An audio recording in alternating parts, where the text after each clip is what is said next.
This is such a great opportunity. I mean, when he started to write or explore these things with Chariots of the Gods, Sure. which the manuscript he actually finished in 1966, and it was put into serialization for a newspaper or a magazine, and only then did they actually publish the book in 1968 in the German version, and then in 1970 they published the English version, and it was a overnight success. Mm.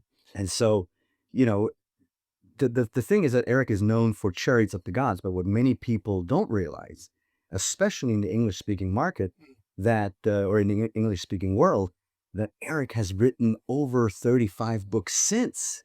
So Chariots of the Gods, yes, it was his first, and even Eric admits that he was young when he wrote it. There were a couple of mistakes, but just because there's a couple of mistakes does not render the entire theory invalid.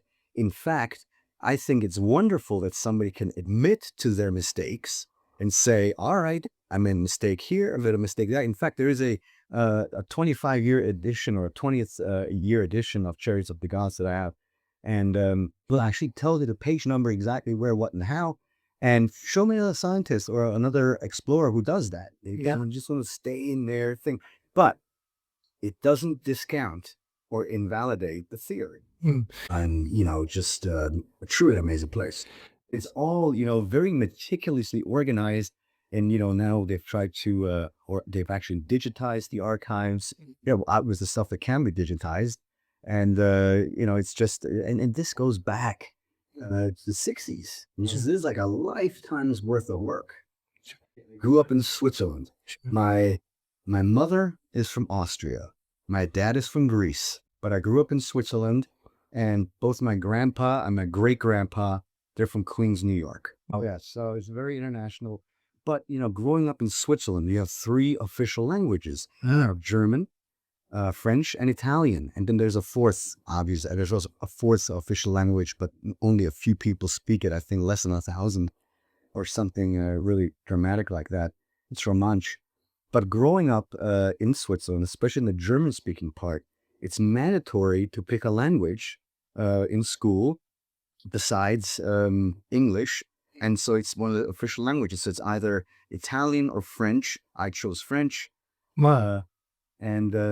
So I think to me, language is the key to the world. And the books I can read, because I have a lot of reference books in German. Wow.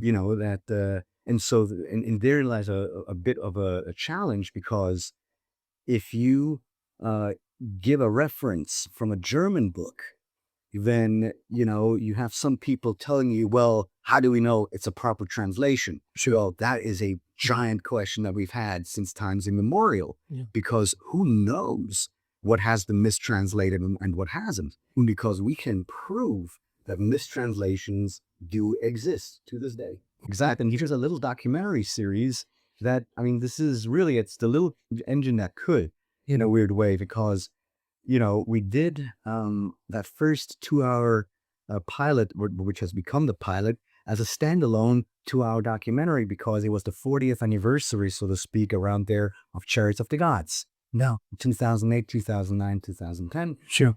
And so I was contacted by a company, and they said, hey, have you heard of Chariots of the Gods, Eric von Däniken? I'm like, yes, of course.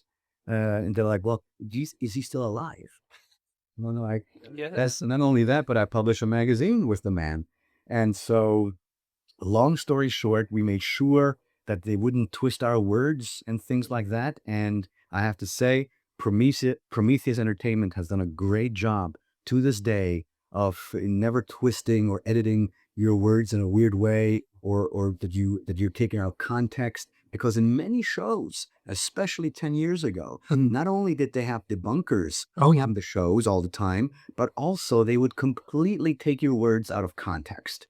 And I think that ancient aliens, the fact that we are just allowed to speak our minds, and there's no other side, the other side that we've had for 50 years, so to speak, that say, if we're saying, oh, you guys are all crazy, well, let's just have some fun. Yeah. And again, all we do is ask questions. If the narration on Ancient Aliens, the narrator, he never puts a period at the end of a sentence. It's usually a question mark. So there is a city in Portugal called Silves. And in Silves, there's a museum of ancient artifacts, also modern stuff, obviously, again, contemporary stuff. And in the corner, there's this giant egg. It's about, would you say, 7, 8 feet long and about 4 feet wide. So I mean, it's a monolith. I mean, it's a giant piece of rock, and on that rock, it's sort of like a cone-shaped, egg-shaped rock. There is a symbol on there that looks like a caduceus, almost like a DNA spiral or DNA double helix. Yeah. And what's interesting about the stone is that the image or the carving is not carved into the rock, but it actually protrudes from it, meaning it's almost like 3D, which means at some point the surface of the rock had to be removed to that level that would allow them to reveal, so to speak, this symbol of the caduceus. And it's for what? So the whole argument is always that, and especially David Childers is the one who says this, there is some type of lost technology that was used in the past with stone that somehow allowed them to manipulate the stone to their liking. Whether it is cutting it or carving it or whatever, or even transporting it, because perhaps was not the same machine, but it had to have been easy, because you would never in a million years use 500-ton stone blocks to build something unless it was easy for you. And the whole idea about, manpower and this and that, I'm all for that. Of course he was manpower. None of us, and especially myself and Eric, we have never argued that the pyramids were built by aliens, or that the lines of Nazca were landing strips. This is all nonsense that's served up by the opposite side or by people who genuinely believe in those things. But to us, we never suggested that. What we are suggesting is that at some point, extraterrestrials, flesh and blood beings visited us. They saw potential in us, and they basically instilled upon us all the knowledge that we'll know in the future. So we were given the basic tools, and we have become who we are today because of our own inventions and our own genius. There's no question in my mind that the human race is genius. But the idea, because a lot of people, they say that many people suggest that the ancient alien or ancient astronaut hypothesis, it undermines human ingenuity. And I disagree with this because, there's no question in my mind that we did everything that we did. However, we've had help, because if human ingenuity were such a certainty, then it would basically imply that if you give birth to someone, you can take that child, put him in the corner somewhere, and for the next 20 years, you just feed the child, you clothe the child, you nourish it, but you don't talk to it, you don't interact with it in that way. Just, leave the thing. Human ingenuity would suggest that 20 years later, you can open the door, walk in, and you will be greeted with a smile and with a hello and with the outstretched hand. Well, I can guarantee you that does not happen. Why? Because the child has not experienced one thing: schooling. We all have to go to school to become who we are later in life. So the idea that we were schools back in the day, that is somehow insulting, and that those teachers happen to be extraterrestrial space travelers, I do not see. It's a disconnect to me how you do not see the correlation. Not you, but just it's just such a bizarre proposition that somehow, because we've had help, that this somehow diminishes our accomplishments. On the contrary. Well, no, they're not on show, and we've been incredibly lucky to get the opportunity to film with those skulls. I mean, they were, somewhere in a box in the back of the museum. I mean, they were not on display. And what was so interesting is that one of the skulls, they're very old. We all have these Sagittal suture. sutures Yeah. in our skull, and they ossify throughout your life. But whether or not they ossify, in the end, you still see those sutures. Well, one of those skulls there didn't have the suture that we all have on top of our skulls, completely gone. And when I asked, they said, oh, it's because of ossification.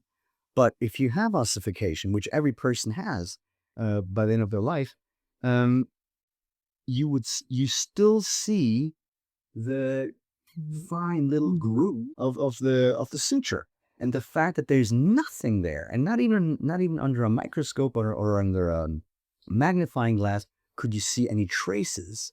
So I said, or I asked, are you going to investigate this? Are you going to DNA test this or something?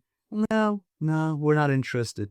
So that to me as well is a disconnect, because scientists, anthropologists should be on that, like, they should be drawn to that like mosquitoes to light.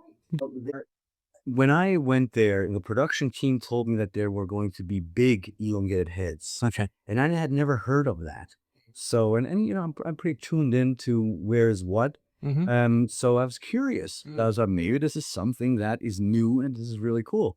So when the skulls were presented to us, they were not something out of the ordinary where I would say, holy crap, this is an elongated skull, or this is like a cone shape. It was more the top of the head was definitely a little bit longer, but it wasn't as pronounced as, for example, the skulls that we can find in Peru. So I would not call them elongated heads. Also, I have to say, they were not, some of them were not complete. They were fragmentary. Sure. And, what was interesting is that I think those skulls came from the Hypogeum on Malta. And allegedly, at some point, there were over 7,000 skeletons that were, or just heads that were inside that Hypogeum. And then with the Second World War, all skeletons or all skulls disappeared. And apparently those are some of the last remnants. I don't know where this appeared or what happened, but the fact that the ones that I was able to look at, that it didn't have that suture, that was completely gone. Because I shared that image with my father, who's a doctor, and also I consulted with two other physicians on my own time, and I showed them the pictures, and they're like, "Yeah, this is weird." Well, it's not. It has not been classified. According to archaeology, these elongated heads do not exist. According to archaeology, these elongated heads are all hoaxes. According to mainstream archaeology, these elongated heads are nothing else but artificial creations by our ancestors. That the cranial deformation has been achieved by artificial means. For example, and there are cultures that have done this, no question, where they would put, after a child is born or during infancy, they would put boards around the head, and so that bind it very tightly, so the head would essentially grow in that particular fashion. And the reason for that is cargo cult behavior. Who are they imitating? They're gods. Well, what gods? And that's a whole different discussion. But what I find so fascinating is that the current mainstream archaeological proposition is that these elongated skull people, they suggest that they are human beings or human skulls that were elongated by artificial means. We have to remember that. Well, medically speaking, if this happened, sorry, I'm going all over the place. So they say that these elongated skull people were part of the elite. They were those societies that, and they were looked upon as gods, or at least descendants of the gods, or they wanted to be like the gods. So, what nobody talks about is that medically speaking, if you elongate a head, the volume of the brain will still stay the same. Yes, the brain will grow in that direction, but due to the elongation of the skull, you will inevitably end up with water on the brain. Now, once you have water on the brain, I can assure you, you cannot rule a society.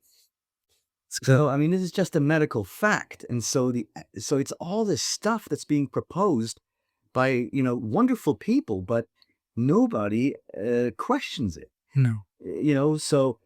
So I have to say to you that when I saw those skulls personally for the first time, not behind a museum glass, because I've seen them behind museum glass for 25 years, but seeing them up close and being able to handle them, I mean, it's insane. You are confronted with a hammer to your face, completely. As in, you're like, what is this? What is it? And all these underground structures are all quite amazing. I mean, you have Derinkuyu in Turkey, you have the Hypogene in Malta, and Luc Bürgen, a publisher of Mysteries magazine from Switzerland, he presented a lecture at our conference here in Stuttgart about a new cave system that has been discovered in 2002 or something in China. Yeah. And there's multiple cave systems there, and I should rephrase this, they're not cave systems in the conventional sense that they're of natural occurrence.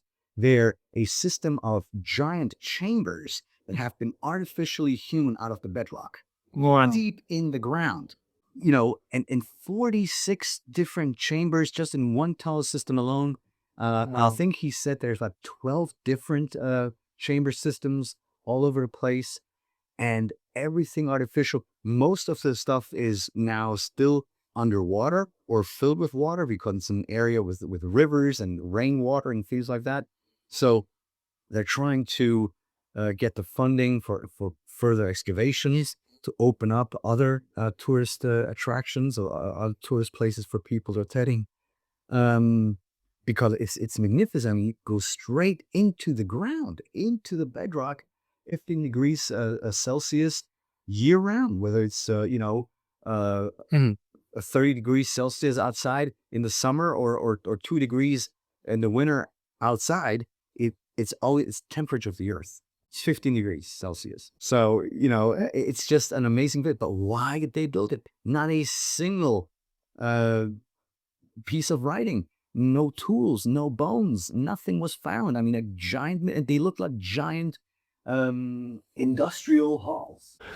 But, what I hear is that most of these places are in military zones and things like that. And then, of course, you have to wonder, why are they military zones? Yeah. I mean, I'm not a conspiracy theorist, but stuff like that I always find incredibly curious. I don't consider myself a ufologist. I think always that the UFOs that I talk about happened 5,000 years ago, Sure. or sooner, or later. But when you hear stories that are based on factual evidence that government officials have come forward to corroborate stories that in the 60s and 70s, nuclear silos were disarmed and rendered useless while UFOs were hovering around, well, you can't dismiss those stories. We simply can't. And so in reference to, nuclear weapons and ancient texts, in the Mahabharata, the Ramayana, ancient Indian epics in the Vedas, there are references that could be interpreted as descriptions of deployments of weapons of mass destruction, i.e. Nuclear weapons, because it describes how upon this force, this weapon was unleashed from a flying chariot, nonetheless, that the sun would split into 4 suns. The sun would start dancing in the sky. The elephants had no idea what was going on, so they were running in fear.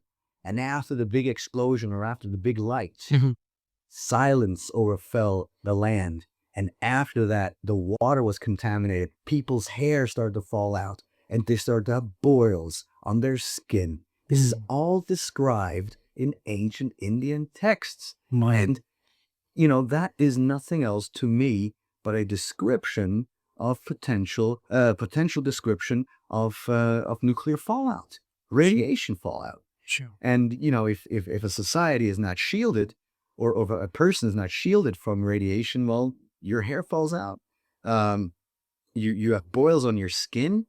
It's not a good situation. So, and there we have it in a story or in legends that are, 1,500 years old or even older, especially when it comes to Sanskrit. Some suggest that Sanskrit was there even before, Sumerian writing. Just like there's multiple races on planet Earth, it's out there. See, I think that the entire idea that everything is so different out there, to me, is a fallacy, because life clearly developed here according to a certain pattern. And to suggest that if there's another planet or if there are other planets out there that feature or offer the same type of parameters that planet Earth offers, i.e., Earth-like planets that they're discovering, every week now, which is really awesome. We live in very exciting times. That it has to be so different on those planets. Eric said something very interesting in his speech. Of course, it's completely and utterly possible that there are planets with flying crocodiles or flying trees that can talk to each other. Sure. But that does not mean that there aren't other planets out there that have humanoid life like you and me. And the reason for that is that we have started to ask the wrong questions. Because the question I'm always asked is, well, what do you think extraterrestrials look like? We have to step back for a moment, because when we look at the Bible, because the ancient astronaut theory suggests that Earth, or a long time ago, our ancestors received visits from extraterrestrials, and they made us or gave us culture. And in doing so, they also, before doing that, they also changed our genetic makeup with a deliberate artificial mutation of our genes. So that's the basic premise of the ancient astronaut theory. So if that is the case, then the question shouldn't be what do the extraterrestrials look like, but do we look like the extraterrestrials? Sure. If they meddled with our genetic makeup. So, and now if you establish that idea, then you can suggest, all right, if we should ever go out there to visit another planet, we're not going to go, and this is bringing back to Eric's point, we're not going to go to the planet with the flying, talking trees, but we're going to go to a planet where I can look you in the eye, like what we're doing right now, because that makes more sense. And we'll also not go to a planet that cannot support life like you and me. Wow, for what? I mean, we want to go after journey in a spaceship to be able to, breathe the air and whatever, and just have a good time for a little while. Well, that's a great point that you should bring up, because the way I look at it, when you hear about Enoch's or Methuselah's old age, 900 some years, if you approach those types of chronologies or those types of ages of people, if you factor in the idea, looked at from the perspective of the ancient astronaut hypothesis, what if what we have here is a physical manifestation or physical evidence for the time dilation phenomenon that everybody will or could experience if they travel close to the speed of light? Because the twin paradox suggests that if two people, twin brothers, if a twin brother stays on Earth and the other twin goes in a spaceship and they fly, and obviously this is all hypothetical, but the math is solid. Yeah. That's math is math. It's back. Sure. That the clock on the spaceship, because if you have a wristwatch, you will look at your wristwatch on that spaceship and it will be the way it was on Earth. However, because you are going at almost the speed of light or close to it, time on Earth goes much, much faster. And so you can come back after 5 years, and this is not a proper calculation. You can come back in 5 years on your spaceship. 5 years have elapsed on the spaceship, but 500 years or 50 years or whatever the calculation is have elapsed on Earth. And it's really wonderful how they portrayed it in Interstellar, that movie. Really fascinating. I didn't like the movie, but certain parts were great. So what if, because all those people had these interactions with these, extraterrestrials, and they were told, or we can read that some of them were taken up in chariots, or in fiery ovens and things like that. What if they themselves experienced time dilation on their own bodies? What you're referring to is an artifact or a gate in Tiwanaku in Bolivia. And it's this magnificent place that defies logic. You're at an altitude of almost 13,000 feet. So the air is incredibly rarefied. I urge everyone to just take it easy for the first 2 days. When you get to La Paz, to acclimatize yourselves. Drink lots of cocoa tea, because that will make you feel better. And then I urge you to go visit this place called Tiwanaku. It's a pre-Inca archaeological site that features a little area called Pumapunku. And you will see stone blocks there that will boggle your mind. Absolutely insane. Many of those blocks are carved out of sandstone. Nobody ever said that there's no sandstone there. In fact, the majority of blocks there are red sandstone. Yeah. But amongst those red sandstone blocks, you also find quite a lot of gray stones. And that gray stone is andesite. It's igneous rock. It's like on the Mohs scale from 1 to 10, which defines the hardness of rock, where the density, I think it's a number 7.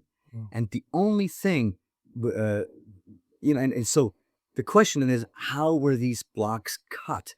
Because physics dictates that you can only carve something of that hardness either with something that's equally as hard or harder. So the idea that these things were carved with copper tools, or they were carved with chicken bones, all of which has been proposed, by the way, it's not wishful thinking. It's physically impossible. The argument should just be eliminated because it's physically impossible. So the only thing that we're left with then is that it was either done with, it's what argument there was up, that this was done with some type of high-tech tools, like with diamond drills or some type of Machining. Yes, exactly. And there are spots where you can see the saw marks where a little mistake was made. Like, for example, in Egypt, you can see saw marks on different Tool slip. beside statues. A little slip, exactly, where the engineer or the worker made a little bit of a mistake. But it's amazing how little mistakes can be found. And, the markings and the cuts, and it is so incredibly precise. There's one rock at Pumapunku, a little monolith, reaches to halfway to your hip, and it has a fine groove on one side that is perfect from top to bottom, and in the groove itself are holes that equidistantly were drilled into that rock, and they not only were drilled in equidistance, but the holes themselves also are equidistant. So, you cannot do this with copper tools. I mean, I would be the first one to admit if somebody can show to me I'm going to cut an andesite block with a copper tool. If you can show that to me, even on YouTube, I don't care, Sure. I'll agree with you. All right, Sure. but it's physically impossible. And so,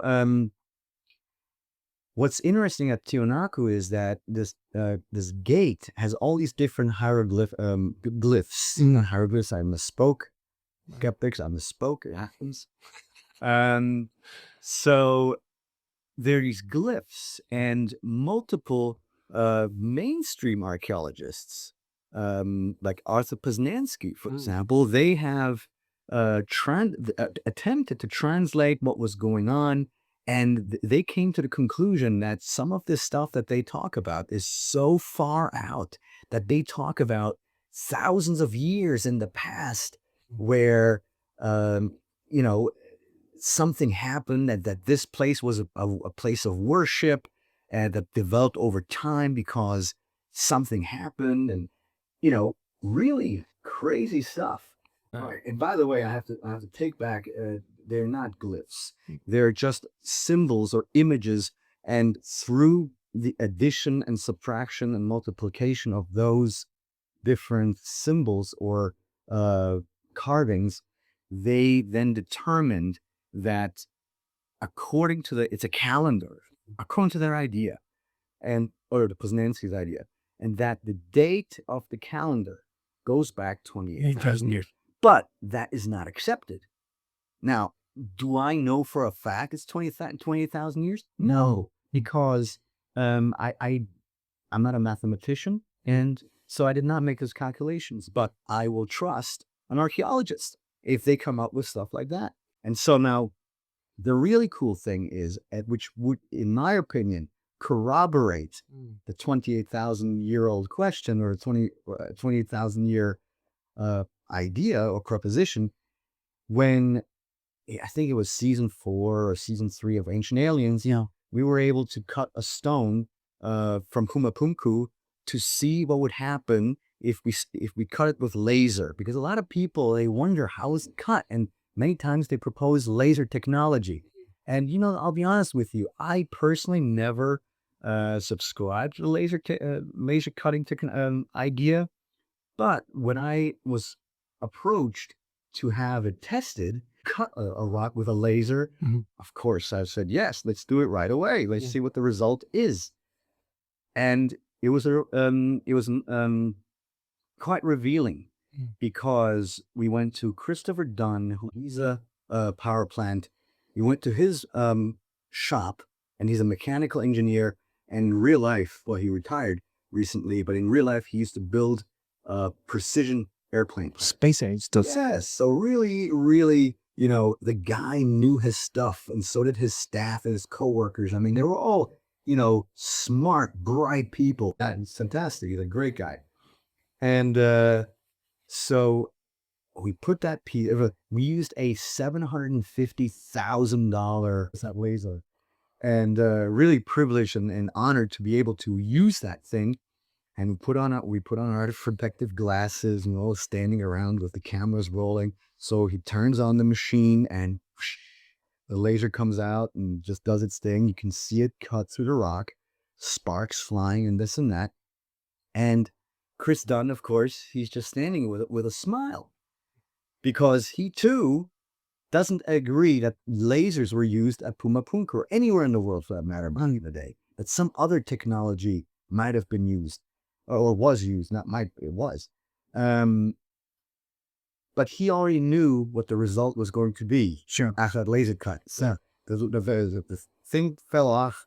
He turned off the machine, and he grabbed it with a big smile on his face, like, here's your not Pumapunku rock. And what happened? The area where the rock was cut by the laser turned black, globulized, crystallized, like glass, like a complete, because laser is heat technology, unmoved light to an incredible high amount of degrees. And so, yes, it can be used to cut. We use it in medicine all the time. But for rock, it doesn't work. Now, what we also did was Have you been to Pumapunku? No. You must go. It's Yeah. truly amazing. But what many people don't realize when they look at those pictures of, let's say, the H blocks or, most of the andesite blocks at Pumapunku, they look rough. Mm. But if you go and touch them, the surface is as smooth as glass. It's truly extraordinary. It does not translate in pictures, but it translates obviously when you're there in person and you can touch the stuff. If the stuff was not chiseled or whatever, because it's too perfect, it's almost as if they were like prefabricated blocks. They were poured in place, which would imply that they knew how to melt andesite, for Christ's sakes.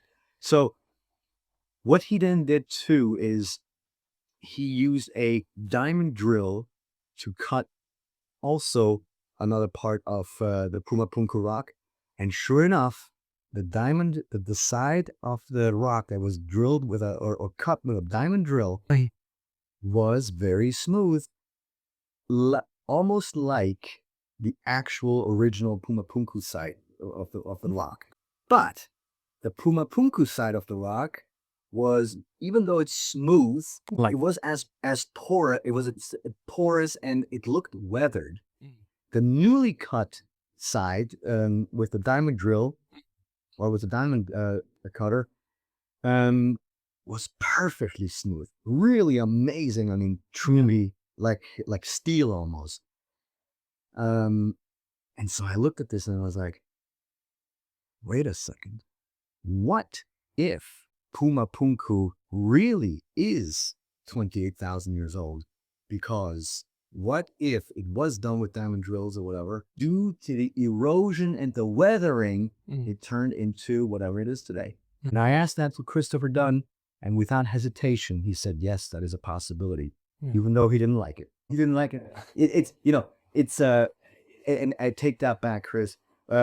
It was another idea, because I disagree with any and all Wikipedia entries that say that Pumapunku is 1,000 years old. Forget it. It's much older than that. And unfortunately, we can't date stone. So that is the main problem. There are methods, by the way, with which to test stone. However, it's incredibly expensive, and as you know, it's not being used very often by geologists, because not only is it expensive, but each time, and you can read this, you can Google this, you can do your research on this, perhaps not each time, but on a majority of occasions when this testing method was used on stone, it always yielded an older date than what accepted archaeology plays with or deals with. Sure. So I think that all these stone testing methods, even if there was funding, they would still not do it because it completely interferes with the current established house of cards that is archaeology. I'm sitting here right now and have goosebumps. And the lids that fit on top. Well, here's the thing. That is only half of the story, because as we know, in Egypt, it was law and religion that after the death of any living being, they have to be mummified. So there are millions of mummified remains that have been found, not just from people, but Cats. mummified cats, crocodiles, but not only that, mummified spiders. I mean, everything was mummified. So, and there are entire galleries of mummies of the animal kingdom. And so that is established fact, and even archaeologists or Egyptologists, they're the ones who propose that this was the law, that everything needs to be mummified. Well, when those giant boxes, the Serapeum or the Saqqara, were discovered, they were obviously intact, or at least one of the boxes was still intact, sealed, and it even had still a flower on top from the burial. But when the archaeologists or Egyptologists, and this was in the early 1900s, when they went to open those boxes or that particular box, what they found was not because they did, like you said, they thought they have found the final resting place of the sacred Apis bull, which was a divinity or deity in ancient Egypt, a beautiful bull with a cross or a star on his forehead, and the origin of that bull is the sky, or it's the stars as well.